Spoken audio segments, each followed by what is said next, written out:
Magandang araw ho sa inyong lahat. Ako po si JDB, ang inyong abang lingkod. Pag-usapan natin ngayon ito ho, 18 million na daw po sila na magpapababa kay PBBM sa pwesto. Ito yung post nito ni ni Ed Alunan.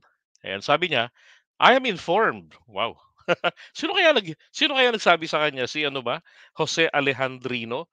If I'm not mistaken, ito rin yung Jose Alejandrino na naka-post sa wall ni Bibi Gandang Harry Roque na merong parang open letter kay PBBM, nananawagan na simple lang naman bumaba ka na sa pwesto. Yung gano'n. Alright, so ibig sabihin, birds with same feathers, 'di ba, flock together.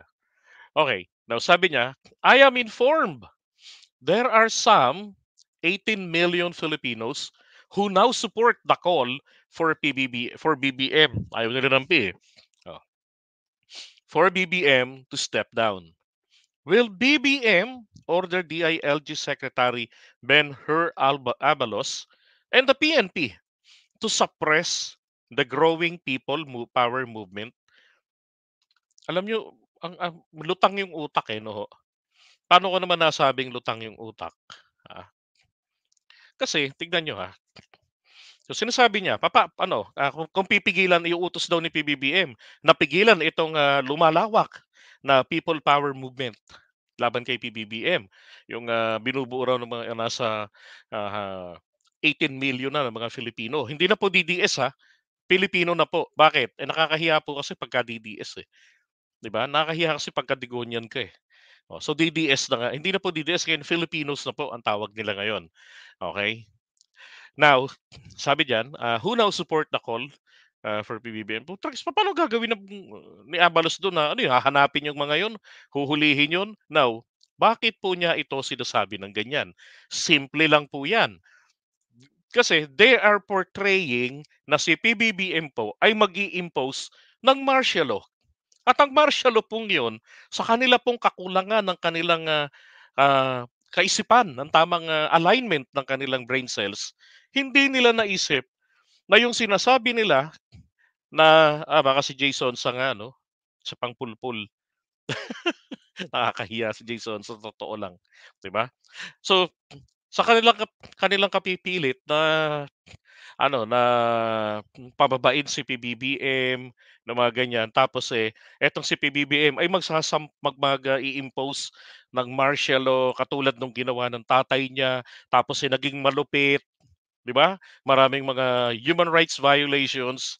Yon, ganun po yung pinoportray nila. Now, dahil po sa kakulangan ng kanilang tamang alignment ng kanilang mga konting brain cells yata, hindi po nila naisip, pag dineklara ni PBBM ang martial law, kung papaanong nag-enjoy ang mga Pilipino, natuwa tayo nung inimpose ni Duterte ang martial law noon sa iba't ibang panig ng bansa. Dahil hindi naman pwede ngayon na na i-declare mo martial law the entire nation, you're placing the entire nation under martial law. Hindi pwede. Bakit? Ang mahihirapan ng pangulo justify yan, pero dapat nga 'di ba? At ipatumba 'tong mga hayop na 'to eh. If I'm the president, that's what I'm going to do. Tapos saka ko na lang papanagutan, 'di ba? So ngayon ganito, ah, 'di ba 'pag nag-proclaim ng martial law, eh, ano lang 'yan, sasabihan niya yung Kongreso, yung Senado within 48 hours, and he has to justify bakit niya prinoklama ang martial law, 'di ba? Ngayon, 'pag hindi po na-justify sa dalawang kapulungan, then mawawalang bisa ang martial law.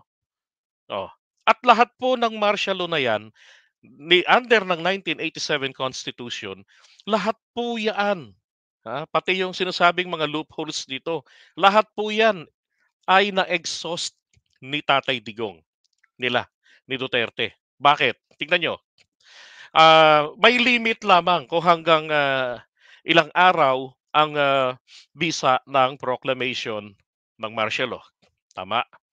Pagkatapos nito, ah makalipas yung pinayagan ng saligang batas natin na kung ilang araw lamang ito pinapayagan, then ang mangyayari po, pupunta uli ang presidente sa dalawang kapulungan para hilingin niya ang extension, tama? And Duterte did that, okay? Now, ang ginawa po ni Duterte no'n, unlimited na, 'di ba? Yung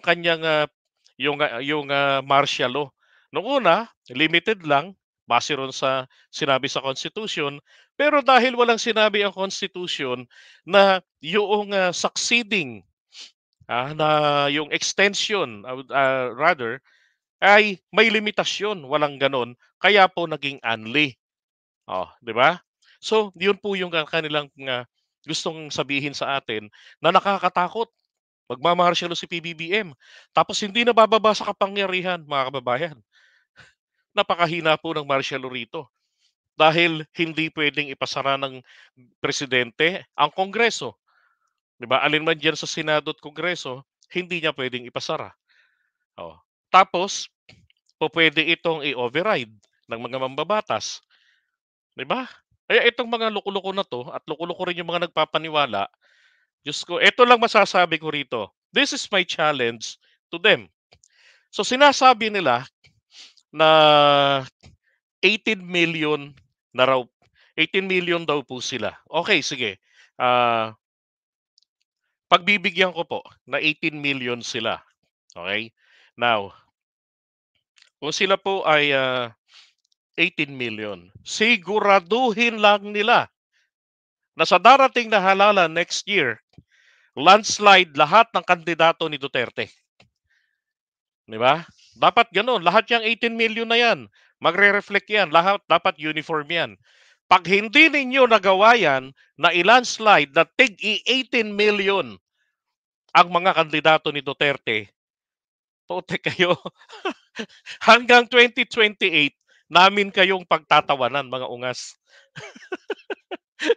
'Di ba? Ang lakas ng tama ng mga 'to, eh. Nilalangaw nga ang inyong maisog. Oh, nag-Hong Kong kayo, only food. Ilang video po ang ginapang ko kanina. Yung mga kaibigan kong mga nasa Hong Kong na mga supporters ni Duterte kasi mga taga Davao. Ilan yung mga inikot ko ron. Putik na, mukhang mga gutom eh. 'Di ba? Kayo ho, nakita nyo ba, nag-check ho ba kayo ng mga videos nila kanina? May nakita ho ba kayo ron na parang si Robin Padilla? 'Di ba? Habang merong nga ganap, may eksena ng ganap eh, lamon lang ng lamon. Wala ako nakita ron. Oh, puro lang concert lang ni Harry Roque, gano'n lang. Ang liit nung lugar, siguro mga 50 lang yung mga tao doon.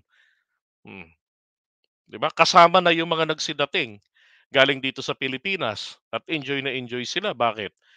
Naku, ang yaman nila, ang laki ng kanilang pondo. Imagine ha, prior to that, meron pang mga vloggers, 'no, na nagpuntahan dun. Tapos ito lang, ito ha, hindi pa ho Hong Kong lang. Alam niyo kung ano? Dahil po yung mga demonyo, pero yung kaibigan ko, pinapunta doon by batch. So sila ho yung naunang batch para maghasik ng initial seed, 'di ba? Ng kaitiban ng budhi. At eto pa, nag-Macau. Oo, nagpunta pa ng Macau ang mga damuho.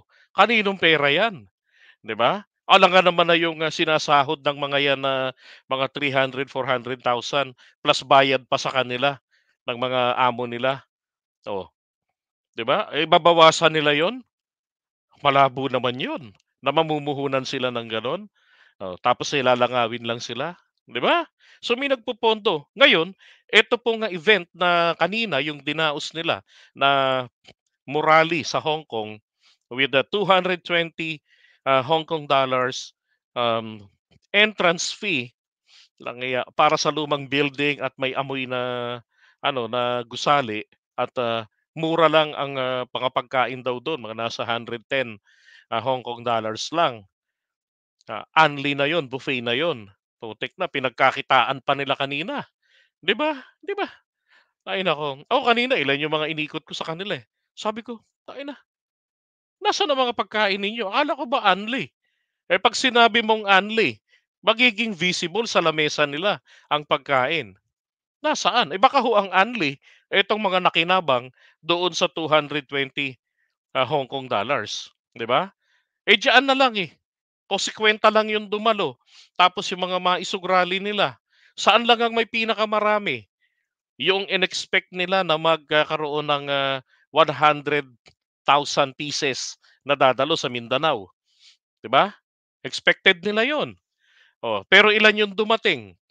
Ang dumating mga nasa 5,000 daw, sabi ng PNP. Oh, pero eto ngayon ang matindi, hindi po sila dumating sabay-sabay. Dumating po sila ng yung mga babae, yung mga dancers, yung mga malalaking dede nito ni Willie Revillame, kumikending-kending dun. So kumbaga, it's Manyakekoy time, so dagsa po yung mga manyakis. Oh, dumating. Nung si Duterte na yung nagsasalita, naku, sabi sa ano ng pulis, bumababa yung bilang na hanggang ang naiwan ay mga nasa 1,500 to 1,000 pieces na lang.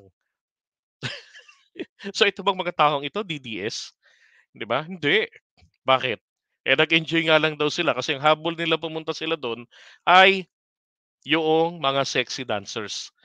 Oh, 'di ba? Tapos tignan yung mga pinuntahan nila. Alam naman nilang hindi sila welcome like doon sa Dumaguete, 'di ba? Do'n sa Bulacan, pinagpipilitan nilang pumunta doon para hindi sila mapagbigyan. At pagka hindi sila napagbigyan, kasalanan ng gobyerno. 'Pag inulan, cloud seeding ni FL. Nung nag-Angeles, Pampanga sila sa Maisog, ano ang nangyari? Covered court, basketball court, kalahati ang laman, 'di ba? Inindiyan pa sila ni Digong kasi nga alam niya na nakakasuhan siya ng, ang tawag dito, kakasuhan siya ng plunder at, graft, pino-portray na nila agad na wala siyang pera. Kaya hindi daw siya nakarating dahil wala siyang pera. It's budol time. Narinig ko rin kanina yung paliwanag ni Harry Roque about that. Basihan niya sa defense, yung bahay ni Duterte hindi talaga siya nakaipon, simple pa rin. Ba't hindi niyo ilabas ang SALN, 'di ba? Yung SALN ang magpapatunay niyan. Bakit? Oh, hindi niyo mailabas, transparency. Sabi abogado, 'di ba? Ang sabi sa yung doctrine, yung clean hands doctrine sa law, kapag pupunta ka sabi, if you come to the court, make sure, if you come to the court of law for relief, make sure your hands are clean, 'di ba? Malinis ka, hindi yung, isa ka ring sutil, 'di ba? Ilatag ninyo. O ngayon, eto balikan ko lang po yung challenge dito. Kung totoong nasa 18 million na kayo, siguraduhin ninyo, 'wag niyong problemahin, kung, pipigilan, kung, tawag dito, sasaklawan niya ng, DILG, hindi ako naniniwalang gagawin 'yan. Dahil kung totoo 'yan, marami na ho sanang mga Digonian vloggers at mga praning na mga vloggers nila na nandidilat, hindi na halos natutulog, kakasira sa presidente at sa asawa nito at sa bansa natin. Kung panahon ni Digong dati, Diyos ko po, 'di ba? May nagbiro lang na teacher na magbibigay ako ng 50 milyones, 50 million na 'to, 50,000 ang makakapatay kay Duterte. Anong ginawa, 'di ba? Pinaaresto.